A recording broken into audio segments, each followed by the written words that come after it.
Ini adalah kesempatan yang baik karena tidak hanya kita saling merajut kembali ya apa yang menjadi selain kenangan dan juga perjuangan kita selama di kampus ya di Sawamanila.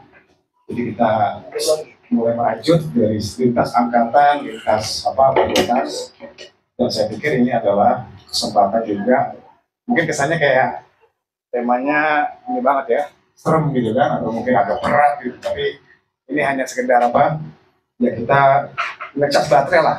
Sekaligus kita sumbang saran atau mungkin kita saling mungkin mengeluarkan sedikit unek-unek tentang kondisi bangsa kita belakangan ini.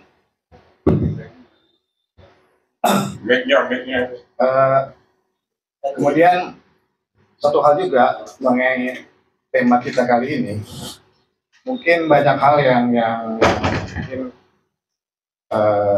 teman-teman juga mungkin membaca di media atau mungkin juga pernah melihat dari beberapa tokoh ya, atau karena kita juga tidak jauh dari lingkungan politik. Jadi istilah matahari kembar ini memang istilah baru ya di perpolitikan ini Bang ya, baru. Dan saya pikir ini biasanya kan kita mengenal Bung Tunggal ya kan, Soekarno Hatta. Tapi ini beberapa hari terakhir ini kok ada seorang presiden sampai bolak-balik lapor ke mantan presiden. Ini kan agak aneh gitu kan. Menteri-menterinya pun yang di bawah kabinet Presiden Prabowo pun juga ikut lapor gitu. Bungkusnya silaturahim. Tapi kalau silaturahim kok berkali-kali gitu kan, bolak-balik ke Solo segala. Bahkan kadang-kadang mantan presiden ini pun juga datang ke Jakarta. Jadi kita lihat kondisi ini kan juga bagi publik akan membingungkan gitu loh. Karena satu sisi ini semua dipotret oleh media. Biasanya kalau pertemuan politik kan tertutup ya, tapi ini masih aja diekspos di Solo. Pertemuan di Solo itu berkali-kali diekspos oleh publik dan akhirnya sih. Jadi paling menimbulkan tanda kutip kegaduhan di publik. Nah ini saya pikir kalau ini cukup bagi kita yang dari perspektif politik cukup meresahkan kan. Nah, kebetulan di sini ada juga kawan kita, senior saya juga, kebetulan kami pernah sama-sama di koran media Indonesia Bang ya. Jadi beliau juga mentor saya di media Indonesia, Dr. Selamat Ginting. Jadi ketika dia sekarang menjadi seleb, jadi seleb, muncul di mana-mana, baik pendapatnya, kemudian juga tulisan-tulisannya juga beliau sangat aktif dalam beberapa belakangan ini. Dan itu daya kritisnya juga luar biasa dan kita bangga UNAS memiliki Bung Selamat Ginting ini. Ya, Bung ini kan angkatan 86 ya, dan memang menempuh S1-nya di UNAS, S2-nya di Mercu Buana, kemudian balik lagi ambil doktor di kampus kita tercinta. Dan beliau juga kenyang pengalaman dulu dari Merdeka dulu Bang. Ya. Merdeka, baru Indonesia, terakhir di Republika, dan memang analisisnya cukup tajam soal politik dan ijazahnya asli kan? Nah ini dia hanya beliau yang jawab nih. Masih pegangan asli kan Bang? Yang tanda tangan siapa Bang? Rektornya. Sultan Takdir Ali Sabah. Wah itu. Masih doktorandus. Kalau saya sudah elabri. S3-nya AM gitu. Baik, mungkin tidak kurang lama lagi, mungkin saya minta mungkin Bang Ginting 15 menit dari perspektif politik Bang tadi tentang kekhawatiran kita kalau terjadi matahari kembar. Sementara pengalaman politik kita tidak ada itu matahari kembar. Kita tahu ada di Tunggal, Soekarno Hatta, bahkan dulu di Tunggal, Soekarno Hatta dan Sahrem misalnya. Kemudian juga sistem politik kita kan presidensial sebetulnya, beda dengan yang di negara lain kan. Walaupun misalnya yang parlementer pun tidak ada istilahnya kaisar Jepang, Raja Bhumibol Anugerah ke Thailand, misalnya cewek-cewek ke pemerintahan, di Perdana Menterinya lah sehari-hari gitu. Memang dipegang oleh konstitusi. Ini tidak ada di konstitusi, hanya mantan, tidak punya jabatan apa-apa, istilahnya pengangguran lah, tanda kutip gitu ya. Tapi kok bisa gitu, memberikan pengaruh, tetap memberikan pengaruh, dan itu seperti memberikan beban buat presiden sekarang. Mungkin silakan Bang. Ya. Mungkin itu seperti Baik teman-teman, Assalamualaikum warahmatullahi wabarakatuh. Saya dipaksa kembali ke tahun 1986 sampai 1991 ketika saya melakukan studi di satu ilmu politik UNAS. Teman saya antara itu Bung Wahyu, Bung Paul, ijazah saya asli gitu. Kalau nggak asli nggak mungkin saya bisa lanjut ke S2 dan ke S3. Nah, karena background saya wartawan 30 tahun, tentu saya ingin koreksi dulu dari judul. Ini ya. Kalau kita lihat ya, menatap Indonesia gelap dengan dua matahari kembar. Nah, di sini ada tulisan mencegah negeri, harusnya negeri. Nah, kemudian di persimpangan jalan, itu di persimpangan jalan harusnya bisa, karena bukan kata kerja, tapi kata tempat. Begitu kan? Susahnya begini kalau orang mendaki. Dengan demikian redaksi telah diperbaiki. Oh, dengan demikian sudah diperbaiki. Nah, itu repotnya gitu kan, sekian tahun. SP2 nih Bang. Oh, iya. Kamu di kantor dulu. Saya kebetulan dulu juga pernah menjadi redaktur Polkam di Media Indonesia, dan Wisnu salah satu reporter kami. Senang juga, ternyata satu alumni UNAS. Teman-teman, kalau kita langsung saja bicara matahari, sejatinya matahari itu cuma ada satu. Tidak ada matahari yang dua. Nah,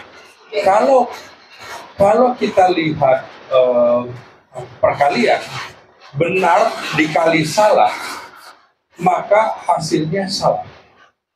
Jadi tidak boleh ada dua matahari. Karena itu sejatinya hanya ada satu matahari.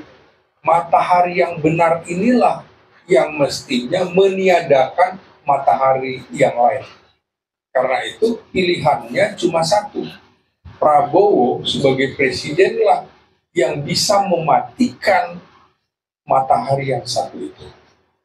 Saya melihat cara berpikir kita sebagai aktivis dulu kadang-kadang nggak sabar. Kadang-kadang kita ingin seperti membalikkan telapak tangan. Tapi saya coba melihat satu rangkaian ke rangkaian lain sampai dengan bagaimana Prabowo memberikan tugas khusus kepada Presiden Jokowi. Di Amerika sebutannya tetap masih presiden. Kalau di kita mungkin Presiden ke-7. Menugaskan Presiden ke-7 untuk melayat Sri Paus Franciscus. Nah, ini menarik bagaimana kemudian Jokowi kok bisa ya diutus ke sana. Padahal Sri Paus itu bukan hanya pemimpin Katolik dunia, tapi juga adalah kepala negara Vatikan. Yang negara-negara lain itu utusannya adalah utusan negara. Baik itu presiden, wakil presiden, atau perdana menteri, dan lain-lain. Kita memang menugaskan Thomas Jiwandono, wakil menteri. Kemudian ada Natalius Pigai, menteri HAM. Mantan menteri perhubungan, Ignatius Jonan. Kebetulan tiga-tiganya Katolik. Tidak masalah Jokowi bukan Katolik. Tapi persoalannya Jokowi bukan lagi kepala negara, bukan lagi kepala pemerintahan aktif. Nah, bagaimana melihat perspektif ini? Begini teman-teman.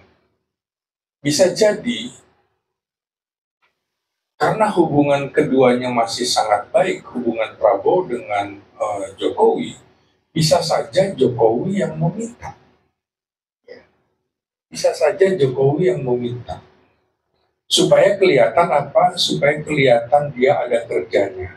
Nah, di sini bagi saya itu momen penting juga bagi Prabowo bahwa dia bisa menugaskan bekas presiden. Itu kita harus melihat dari berbagai perspektif.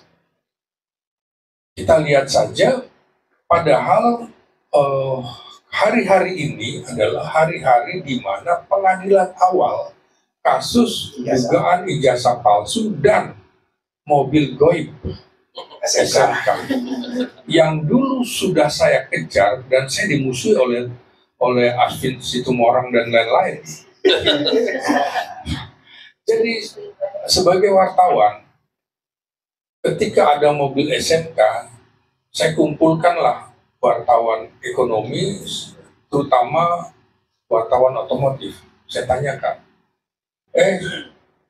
siapa yang pernah ke pabrik-pabrik mobil? Saya bang, saya pernah ke Korea, Jepang, Jerman, Cina, Amerika, dan lain-lain. Oke.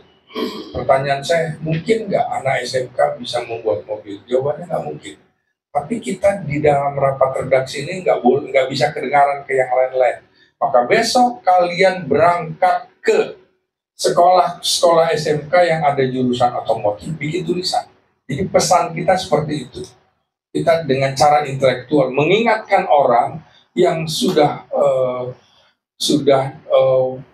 buta hati, nggak mau mendengarkan yang dianggap benar adalah Jokowi soal SMK. Kemudian saya berangkatlah ke Solo, ketemu Jokowi. Kita tanya, saya bertanya di mana pabrik SMK-nya. Dia nggak mau jawab. Ya adalah. Saya bilang saya cuma 3 hari di Solo. Ini waktu hari terakhir saya tanyakan itu. Pada waktu yang bersangkutan menjadi gubernur DKI Jakarta, juga saya tanyakan, di mana pabrik mobil SMK? Nggak ada. 2015 saya berkesempatan juga bertemu Jokowi di istana. Saya tanyakan juga nggak ada. Saya sudah pada kesimpulan bullshit. Ini mobil goib. Jadi saya juga mengamati dan secara empiris saya lakukan kalau dunia intelektual dengan penelitian, maka dunia pers dengan liputan. Oke? Nah, 2 persoalan baik ijazah maupun mobil goib ini sedang dalam persidangan awal. Tentunya kepergian Jokowi ke Vatikan ini bisa mengandung beberapa hal. Pertama, sengaja Jokowi menghindar dari peristiwa itu. Yang kedua, Prabowo juga sengaja menarik Jokowi dari pusaran konflik itu. Kenapa? Karena apabila terjadi instabilitas politik, maka yang dirugikan adalah pemerintah Prabowo Subianto. Maka kepergian ke sana itu bisa diartikan juga mengandung makna kepentingan politik Prabowo dan kepentingan politik Jokowi. Bagaimana merangkainya? Teman-teman, tentu ada niatnya. Politik itu kan bukan sesuatu yang bisa ditampakkan seperti orang tampil di atas kolam renang, tapi barangkali di tengah atau di bawah permukaan, atau kalau bahasa komunikasi politik ada panggung depan, panggung tengah, panggung belakang. Maka saya kira begitu banyak panggung belakang yang tidak diketahui publik. Hanya yang diketahui adalah Jokowi berangkat ke sana. Tapi di sisi lain kita tahu kemampuan diplomasi politik, terutama hubungan internasional Jokowi dari sisi bahasa asing itu sangat lemah sekali. Sehingga ini bisa saja mempermalukan kita sendiri. Mengapa Presiden Prabowo mengirimkan orang yang sisi kemampuan diplomasi dan hubungan internasionalnya dari sisi bahasa itu minim. Atau bisa juga ini sebuah jebakan Batman, karena pada saat ini Jokowi adalah finalis OCCRP, jadi Organisasi Wartawan Internasional Bidang Jurnalistik, itu menempatkan Jokowi sebagai finalis pertama. Juaranya Bashir Al-Assad Suriah, dan itu bersama beberapa perdana menteri atau presiden beberapa negara. Dalam kasus berangkatnya Jokowi ke Vatikan ini, tentunya akan berdampak juga bagi Indonesia. Indonesia akan dianggap sebagai negara yang tidak peduli masalah hukum, tidak peduli masalah korupsi, karena mengirimkan orang yang menjadi finalis OCCRP ke dunia, ke Vatikan, di mana Sri Paus ini dianggap sebagai orang yang sederhana, orang yang anti korupsi. Hidupnya di Argentina itu sangat sederhana. Barangkali di antara sejumlah paus, dia termasuk paus yang sederhana. Ketika ke Indonesia juga mobilnya bukan mobil Alphard dan lain-lain, cuma saya nggak mau sebutkan merek, nggak boleh. Gitu ya. Nah, berbeda dengan Jokowi, dia sudah menjadi pasien OCCRP karena tindakan korupsinya, termasuk bagaimana indeks demokrasi Indonesia itu paling buruk di era Jokowi, di era, maksud saya, selama era reformasi. Nah, jadi kan aneh, ketika orang yang menjadi sorotan dunia internasional diutus oleh sebuah negara besar, negara demokrasi terbesar nomor 3, kok yang dikirim orang seperti ini? Indonesia bisa dianggap tidak sensitif terhadap masalah ini. Dan diaspora Indonesia di sejumlah negara, kita tunggu saja, pasti protes. Mengapa Jokowi yang dikirim? Berarti Indonesia tidak dianggap memperhatikan rekomendasi OCCRP. Padahal kita baru tahu beberapa lama atau baru-baru ini Rodrigo Duterte, mantan presiden Filipina, itu ditangkap karena tindakan pelanggaran HAM, dan itu di majelis internasional HAM di Den Haag. Nah, teman-teman kita di Belanda sudah juga melaporkan Jokowi ke Mahkamah Internasional, kasus pelanggaran kilometer 50, kasus di Bawaslu dan lain-lain. Nah, ini sama juga sebenarnya tugas Jokowi yang dilakukan ke Vatikan ini menampar semuanya dan menguntungkan sejumlah pihak juga. Makanya saya menyarankan kepada PDIP, kalau Anda mau kongres, saatnya kongres, karena Jokowi sedang tidak ada di dalam negeri. Tapi saya belum dapat jawaban dari PDIP kapan kongres itu akan berlangsung. Nah, mengapa Jokowi menjadi momok? Karena memang tidak pernah ada dalam kasus Indonesia mantan presiden begitu terlibat cawe-cawe terlalu dalam. Tadi Bung Wisnu sudah mengungkapkan bahwa sejumlah menteri terang-terangan juga mengatakan, "This is my boss. He is my boss. Dia bos saya." Nah, tentu kita mencatat bahwa separuh dari kabinet pemerintahan Jokowi itu masuk ke dalam pemerintahan Prabowo Subianto. Inilah yang membuat Prabowo tidak bisa secara leluasa melepaskan diri dari bayang-bayang Jokowi. Anda tidak bisa berpikir seperti aktivis lepas begitu aja. Selama 10 tahun dan sekitar hampir 2 tahun menjadi gubernur Jakarta, Jokowi uangnya sangat banyak. Bahkan menurut saya, perkiraan saya, Jokowi adalah orang terkaya di Indonesia saat ini, melebihi para oligarki. Karena itu uangnya banyak, dia bisa melakukan apa saja. Infrastruktur dan suprastruktur yang dulu melekat dalam diri dia masih berada di pemerintahan Prabowo Subianto. Maka kita harus bersabar. 100 hari pemerintahan kemarin yang kita harapkan terjadi reshuffle, tidak terjadi reshuffle. Baru sekarang setelah 6 bulan atau 1 semester, sesungguhnya reshuffle sudah terjadi, tapi reshuffle model Jawa.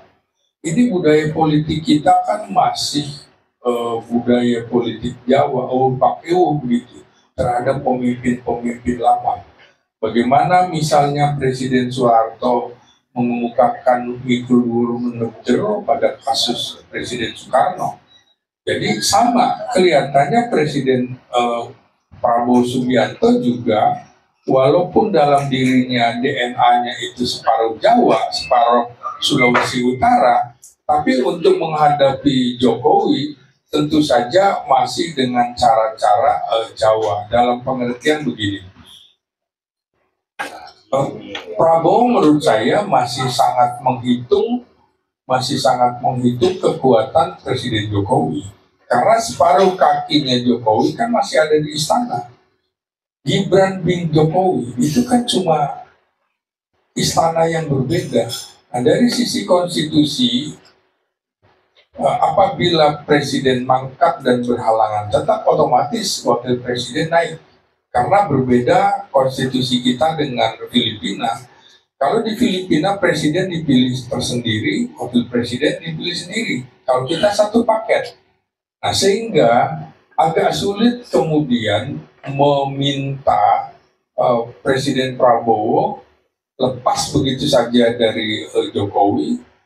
Oleh karena itu menurut saya ini pelan-pelan upaya melepaskan diri dari pengaruh Jokowi itu betul-betul pelan-pelan dilakukan seperti menghadapi musuh dalam selimut. Mengapa saya bilang reshuffle kabinet itu sudah terjadi? Bisa dilihat pada saat Budi Ari kasus judi online menonjol di Kementerian Komunikasi dan Informasi, Kominfo dulu istilahnya. Nah, ya, maka kemudian yang sering dipanggil oleh Prabowo adalah Ferry Juliantono. Jadi ini tidak dipanggil.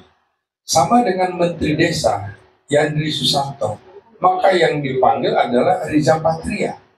Ketika kasus Yandri dalam baru 1 hari jadi menteri sudah menggunakan kop menteri untuk acara haul ibunya. Kemudian yang terang-terangan itu adalah Kepala Kantor Komunikasi Kepresidenan Hasan Nasbi. Maka Presiden Prabowo membuat juru bicara baru, Menteri Sekretaris Negara menjadi juru bicara. Ingatan kita seperti ke masa era Orde Baru, Menteri Sekretaris Negara Murdiono menjadi juru bicara, beserta siapa? Menteri Penerangan Harmoko. Nah, jadi cara-cara Jawa itu masih dilakukan oleh Prabowo dalam melakukan reshuffle kabinet. Kan susahnya ini di Indonesia, orang nggak tahu malu untuk mundur. Kalau pakai bahasa Medan, mundur kau, kan kira-kira gitu bisa. Tapi ini kan enggak, tapi digantikan perannya oleh orang lain. Harusnya dia tahu diri mundur. Nah, saya melihat bahwa dalam 6 bulan ini tentu sabar itu ada batasnya. Padahal kalau sabar seharusnya nggak ada batasnya kan.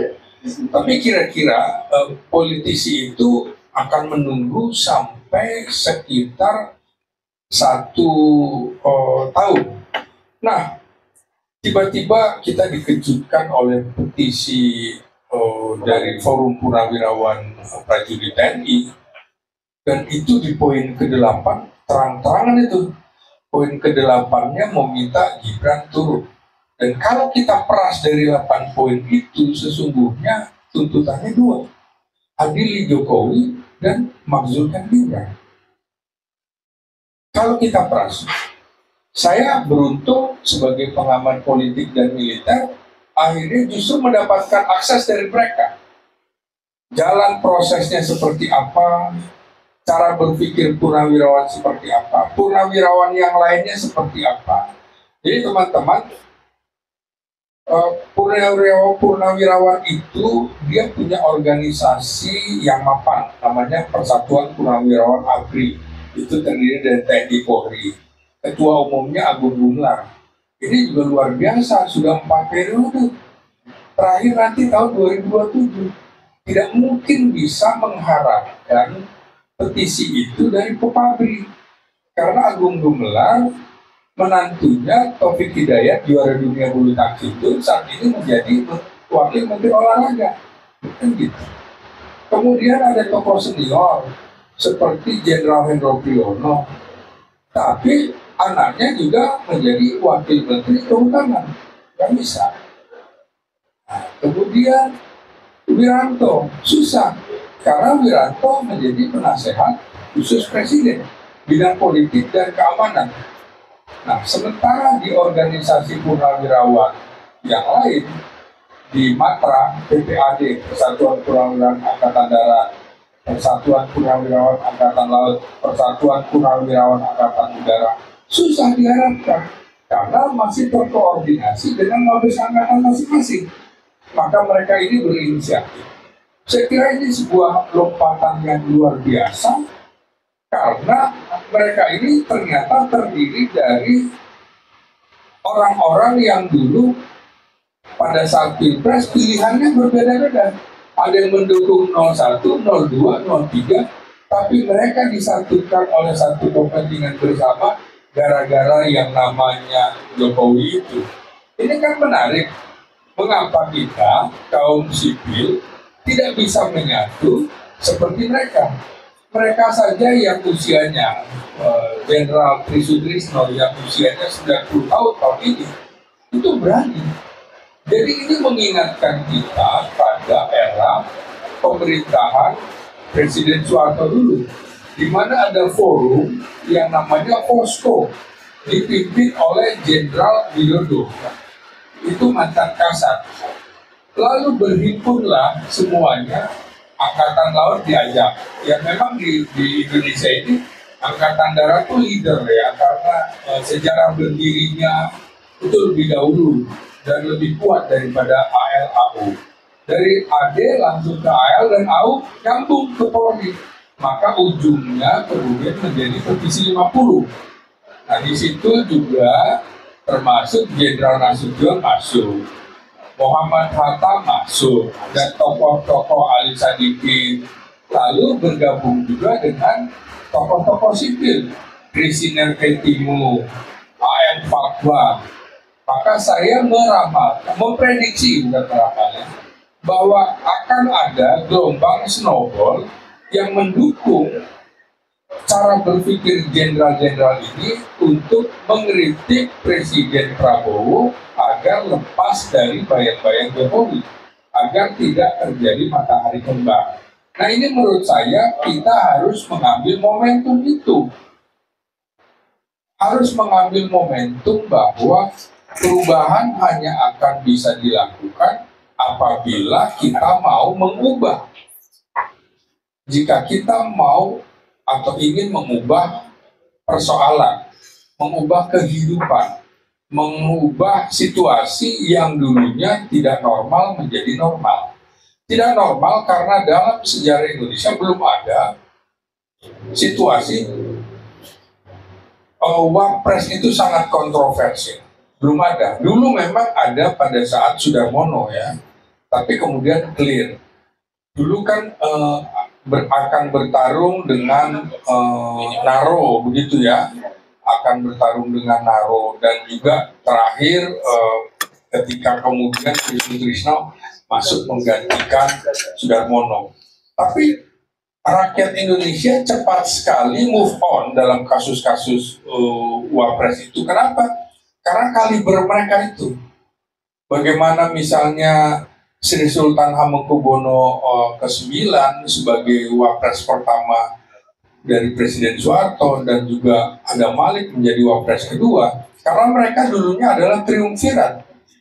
Pada saat Presiden Soekarno tidak memiliki pendamping, Muhammad Hatta sudah mengundurkan diri sebelum peristiwa Pereri Promesta, maka begitu Presiden Soekarno tidak bisa melanjutkan tugas, otomatis triumvirat. Maka kita juga harus melihat nih situasi triumvirat saat ini. Menteri Dalam Negeri Tito Karnavian, Menteri Luar Negeri Sugiono, Menteri Pertahanan Safri Samsudin. Nah, Mungkinkah Gibran bisa dimakzulkan? Bisa, karena konstitusi memberikan ruang pada siapapun. Presiden bisa dimakzulkan, wakil presiden bisa dimakzulkan. Nah, teman-teman hukum tata negara tentu membahasnya dari sisi hukum.